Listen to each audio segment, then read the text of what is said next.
Сәлем достар, сіздермен қысқаша шолу арнасы. Әлемді тағы да қорқынышты инфекция жаулады.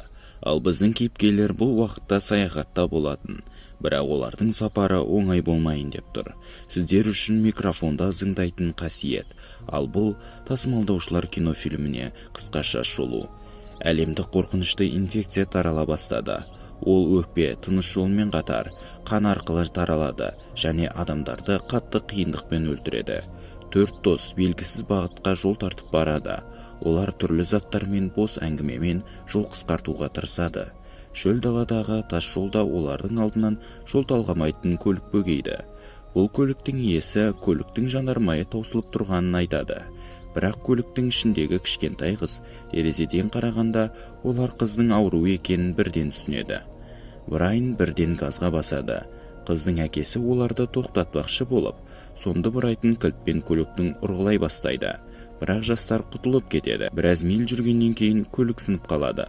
Жол талғамайтын көлікті асып өткендегі алған соққылар өте ауыр болған болу керек. Көлік істен шығады. Далада қалудың қауіпсіз емес екенін түсінген Дэнни артқа қайтып, бағанағы көлікті алуды ұсынады. Арнайы қолғап, маска, тазалағыш сұйықтық сияқты заттармен қаруланған жастар кейін қарай қайтады. Фрэнк автокөліктің иесі. Оларға радио толқынды ұстаған. Сол бойынша жақын маңда көмек көрсету пункті бар екенін. Ол не болса да өзінің қызын сонда апаратындығын айтады. Фрэнкті өлтірмес үшін жастар әкесі мен қызына арнап көліктің арт жағынан изоляцияланған бөлікті бөліп береді және де көліктің ішін тыңғылықты түрде тазартады. Сөйтіп олар жолда келе жатқанда алдыларынан жолдың шетіне тұрған тағы бір көлікті көреді. Дэнни мен Брайан машинаға бензин алып алу үшін көлікке жақындайды.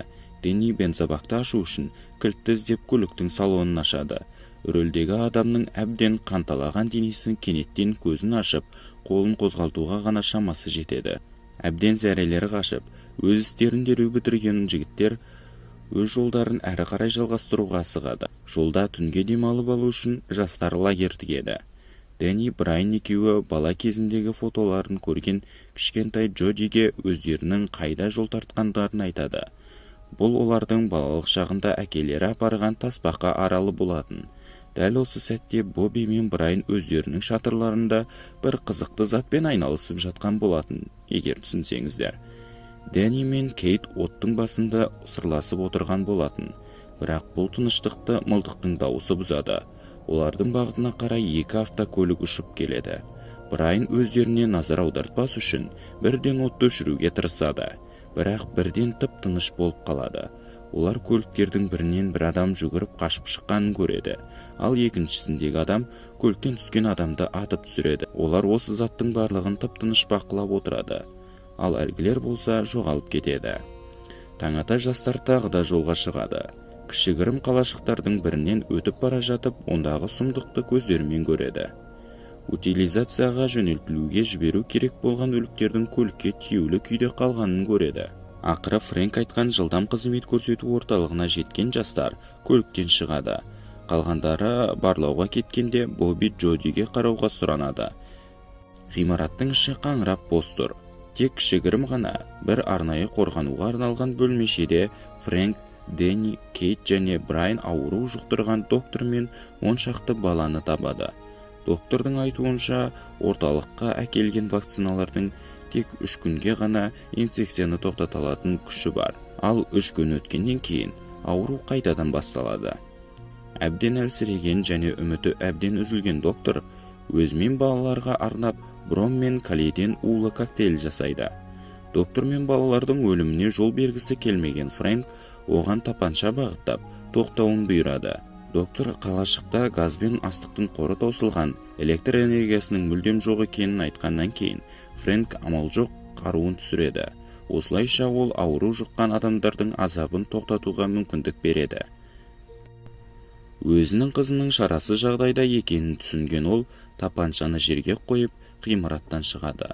Осы сәтте Джодидің жағдайы нашарлай бастайды. Қыз тұншыға бастайды.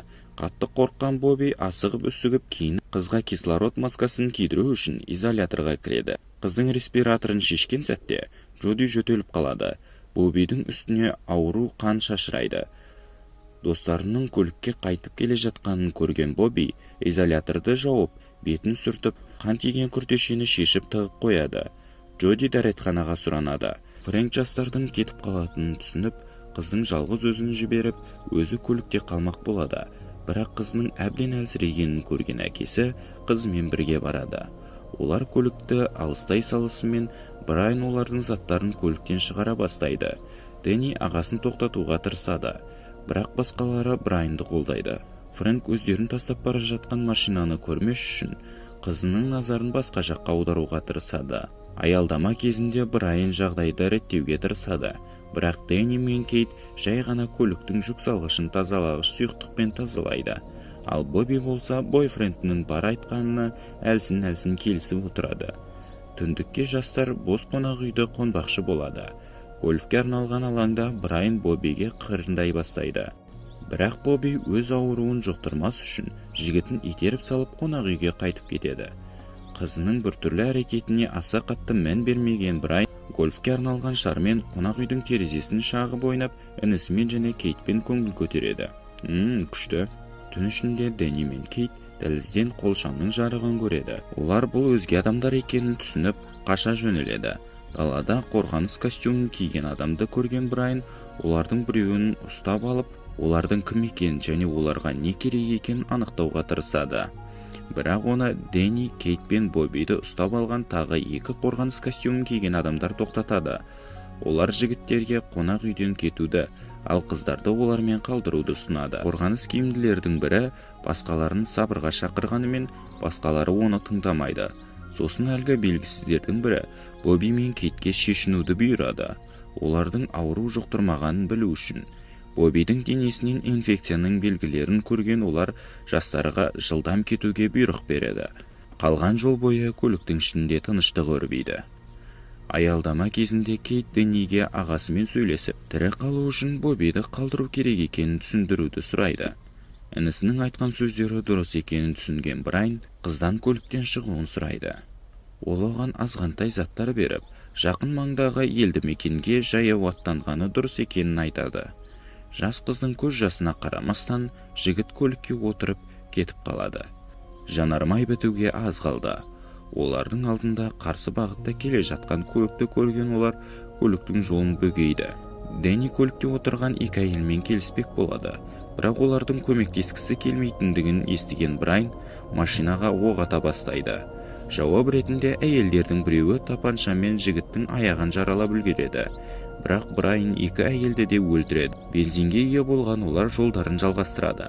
Жолдың бойындағы үйді көріп, Дэнни Кейтке үйге жақындауын сұрайды. Ол онда ағасына жарасын емдеуге заттар табам деп үміттенеді. Үй ішінде жігіт үйдің иелерін өлігімен олардың етін жеп тұрған итті кездестіреді. Ит Дэнниге шабуыл жасайды, бірақ ол қарудың күшімен итті өлтіріп аман қалады. Өзіне керектің бәрін алып, ағасын жарасын залалсыздандырмақ болады. Брайан шалбарын шешкенде Дэннидің зәресі ұшады. Ағасының сау аяғында инфекцияның іздері байқалады. Қалған жолды Брайан жүк салғышты изоляторда өткізеді. Ағасының түнде ұйықтағанын күткен Дэнни кілтпен тапаншаны алып, Кейт екеуі кеткісі келеді. Ұйқысынан тұрған ағасы інісіне көліктің кілтін көрсетеді. Жігіт қателесіп басқа кілтті алып кеткен екен. Брайан азаптанып өлмес үшін інісіне өзін атып өлтіруін сұрайды. Брайанның денесін өртеп, Дэнни мен Кейт әрі қарай кетеді. Ақыр аяғында тасбақа жағажайына жеткен Дэнни өзіне бала кезінен таныс жерлерге мұңмен, сағынышпен қарайды. Енді бұл жерлерге қарағанда балалық шақтағы қызықты сәттер емес, өзінің жападан жалғыз, ағасыз қалғанын сезінеді. Бұл шынымен де қорқынышты. Бұл фильм егерде шын өмірде осындай аждаһа инфекция болғанда не болатындығын көрсетеді. Видеоны көргендеріңізге көп рахмет. Егер видео ұнаса, арнаға тіркеліп лайк басып, комментарий жазып кетіңіз. Сау болыңыз.